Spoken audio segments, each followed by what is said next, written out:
Asante sana mwenyekiti kwa kunipa nafasi kuuliza swali la nyongeza. Kwa kuwa halmashauri yetu ya Bagamoyo mwaka 2025 serikali ilipandisha hadhi shule ya sekondari ya Matimbo kata ya Yombo kwa kidato cha 5 na cha 6, na tunaishukuru hatua hii kwa sababu ni shule sasa ya pili iwe ya kidato cha 5 na cha 6. Hata hivyo inakabiliwa na changamoto zifuatazo: haina jengo la utawala, mabweni mawili yaliyojengwa wanafunzi 160 haitoshelezi, lakini hata bwalo la chakula halijakamilika. Je, serikali ipo tayari kuendelea kutenga fedha kwa ajili ya uboreshaji wa miundombinu ya shule hii ya Matimbo High School kata ya Yombo? Asante sana mwenyekiti.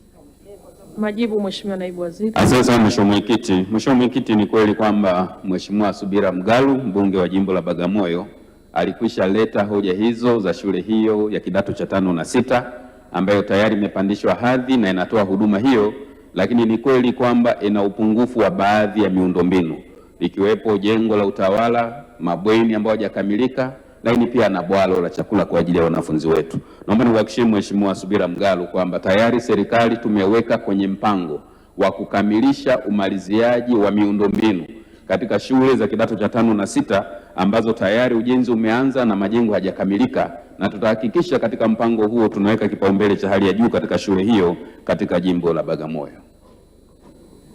Mheshimiwa Abdalla Chikota, swali la nyongeza. Nakushukuru Mheshimiwa Mwenyekiti kwa kunipa nafasi.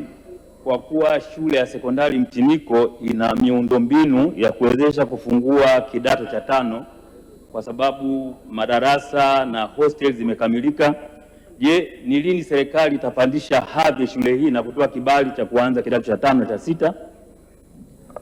Majibu Mheshimiwa Naibu Waziri. Asante sana Mheshimiwa Mwenyekiti. Mheshimiwa Mwenyekiti, utaratibu wa kupandisha shule zetu kuwa kidato cha 5 na 6, kwanza tunahakikisha miundombinu imekamilishwa, lakini pili tunaangalia idadi ya wanafunzi katika eneo ambalo linatarajiwa kulisha shule hiyo kidato cha 5 na 6.